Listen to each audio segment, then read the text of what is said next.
اچھا نعت کہتے کسے بھائی؟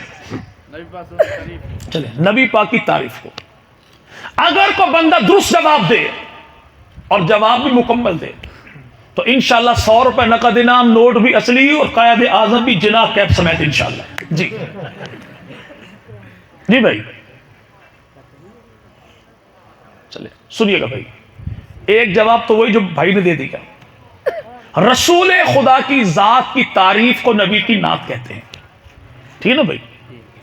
لیکن جواب مکمل نہیں ہے۔ دوسرا جواب کیا ہے اس کا دوسرا حصہ، پیغمبر کی ذات سے جس کی نسبت ہو اس کی تعریف کو بھی نبی کی نعت کہتے ہیں۔ کیسے؟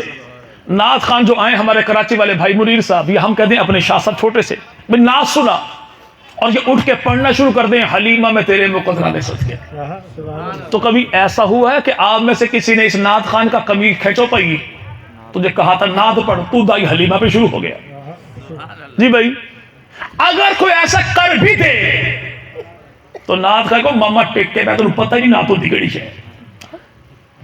یہ دائی کی تعریف نہیں، خدا کے نبی کی دائی کی تعریف ہے، اور رسول خدا کی دائی کی تعریف بھی رسول خدا ہی کی تعریف ہے۔ چلیے یہ تو آپ جانتے ہوں گے کہ نبی پاک کی دائی اماں کا نام کیا بھائی؟ جی بھائی چلے 100 روپے کا نوٹ ہے، تھوڑا سا چوب رہا ہے مجھے، میں چاہتا ہوں آپ لے لیں بھائی۔ رسول پاک کی دائی اماں کا نام کیا بھائی؟ جو پہلے بولے گا 100 روپے اسی کا انشاءاللہ۔ چلے تو میں نے بھی کچھ سوچ کے ہی 100 روپے دی، ورنہ مولوی اور انعام قیامت کی آخری نشانیوں میں سے آخری نشانی ہے۔ جی بھائی رسول پاک مدنی کریم کی دائی اماں کا نام سیدہ اماں دائی حلیمہ نہیں ہے۔ کیوں دائی کہتے ایسی خاتون کو جو پیدائش کے موقع پر زچہ بچہ کے معاملات کو سنبھالے؟ جی بھائی ایسے نا بھائی، دیوبندیوں کے ہاں ایسا ہی، بریلیوں کے ہاں ایسا ہی، اہل حدیثوں کے ہاں ایسا ہی ہے کہ زچہ بچہ کے معاملات کو پیدائش کے موقع پر، ڈیلیوری کے موقع پر جو سنبھالے اسی کو دائی اماں کہتے ہیں۔ لیکن یاد رکھیے گا کہ رسول خدا کی ولادت کے موقع پر ایسا کام دنیا کی کسی خاتون نے نہیں کیا۔ اللہ کے نبی دنیا میں تشریف لائے تو بغیر دائی کے، اور نبی کے ختنے ہوئے تو بغیر دائی کے۔ کیوں؟ جب کسی خاتون نے ماں بننا ہو تو دائی کی نظر سے اس کا سطر محفوظ نہیں رہتا، اور جب کسی بچے کا ختنہ ہونا ہو تو نائی کی نظر سے اس بچے کا سطر محفوظ نہیں رہتا۔ شرم و حیا والے پیغمبر کے لیے رب تعالیٰ نے ایسے VIP پروٹوکول کا انتظام کیا کہ آقا دنیا میں آئے تو بغیر دائی کے تاکہ اماں کا سطر محفوظ رہے، اور نبی کے ختنے ہوئے تو بغیر نائی کے تاکہ نبی کا اپنا سطر بھی محفوظ رہے۔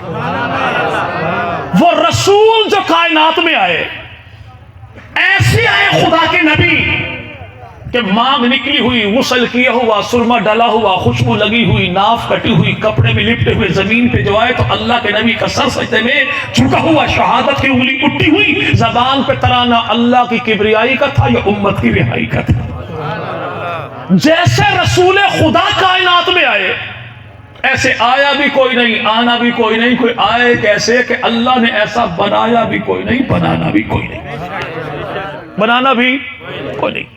وہ رسول کائنات میں ہے، اور نعت کہتے کسے بھائی؟ دائی کی تعریف رسول خدا کی۔ اچھا ایک بات اور ہوتی نہیں، اے بابی نے نا اپنے آپ نے بھی بشر کہتے ہیں، نبی پاک نے بھی بشر کہتے ہیں، ان سے بڑا گستاخ کون ہے؟ نمبر 2 دائی حلیمہ کہیں بھائی؟ دائی ہے نا، تو آپ کے گاؤں محلے کی دائی یہ بھی دائی ہے نا بھائی؟ بھائی دائی کہتے ہو نا بھائی سے؟ جی بھائی اچھا تو آپ کے بچے کی دائی وہ بھی دائی، رسول خدا کی دائی یہ بھی دائی، کمال ہے۔ تو جب آپ کہتے ہیں نہیں مولوی صاحب مسئلہ یہ ہے جب ہم اس دائی کو دائی کہتے ہیں تو اس دائی جیسی دائی نہیں کہتے، نہ دائی کہنے سے اس دائی کی توہین ہوتی ہے۔ ہاں ہم جب زمزم کو پانی کہیں، یہاں کے پانی کا بھی پانی کہیں تو اس پانی کو اس پانی جیسا پانی نہیں کہتے، نہ پانی کہنے سے زمزم کی توہین ہوتی ہے۔ ہم جب غلاف کعبہ کو کپڑا کہیں تو کپڑے جیسا کپڑا نہیں کہتے، نہ کپڑا کہنے سے غلاف کعبہ کی توہین ہوتی ہے۔ ہم جب گھر میں پڑھی کتاب کو کتاب کہیں تو قرآن جیسی کتاب نہیں کہتے، نہ کتاب کہنے سے قرآن پاک کی توہین ہوتی ہے۔ ہم جب احد کے پہاڑ کو پہاڑ کہیں تو سرگودا خوشاب کے پہاڑوں جیسا پہاڑ نہیں کہتے، نہ پہاڑ کہنے سے ان کی توہین ہوتی ہے۔ لیکن شہر کی مٹی کو مٹی کہیں تو مدینہ کی مٹی جیسی مٹی نہیں کہتے، نہ مٹی کہنے سے اس مٹی کی توہین ہوتی ہے۔ جب مسجد کو مسجد کہیں تو مسجد نبوی جیسی مسجد نہیں کہتے، نہ مسجد کہنے سے اس کی توہین ہوتی ہے۔ میں خدا کے نبی کو جب نور کہتا ہوں تو نوریوں جیسا نور نہیں کہتا، نہ نور کہنے سے پیغمبر کی توہین ہوتی ہے۔ جب رسول خدا کو میں بشر کہتا ہوں تو اولاد آدم جیسا بشر نہیں کہتا، نہ بشر کہنے سے نبی کی توہین ہوتی ہے۔ نور ایسا کہ نوری ناز کرے اور بشریت ایسی کہ پوری اولاد آدم ناز کرے۔ وہ رسول نعت نہیں پڑھتے، ہاں دیوبندی نعت نہیں پڑھتے، اگر میں عام میں کوئی دیوبندی ہے تب بھی، بریلوی ہے تب بھی، اہل حدیث ہے تب بھی، وہ تشریف لائے میری جگہ پر بیٹھے، دل کھول کے ایڑی چوٹی کا زور لگا کے خدا کے نبی کی شان میں جو نعت کہہ سکتا ہے کھول کے کہے۔ اس سے بڑا احترام کیا ہوگا، اس سے بڑا اعتبار کیونکہ آپ بعد میں جو ہے میں تصدیق پہلے کروں کہ میرا دیوبندی بھائی جو کہے گا حق کہے گا، سچ کہے گا، بریلوی بھائی جو کہے گا حق کہے گا، سچ کہے گا، اہل حدیث بھائی جو کہے گا حق کہے گا، سچ کہے گا۔ جی بھائی اس سے بڑا کوئی اعتبار ہے؟ جو زور لگائیں آپ کہہ دیں، کہو گے تو کیا کہو گے؟ ایڑی چوٹی کا زور لگا کے اتنی بات کرو گے، اے خدا کے بعد جو سب سے اعلیٰ ہے وہ کالی کملی والا ہے، جو بات میرے حضور تو آخر میں کہتا ہے، میں نے تو گفتگو کا آغاز کیا وہیں سے۔ ہاں جو کہنا چاہتے ایڑی چوٹی کا زور لگا کے خود کہیے۔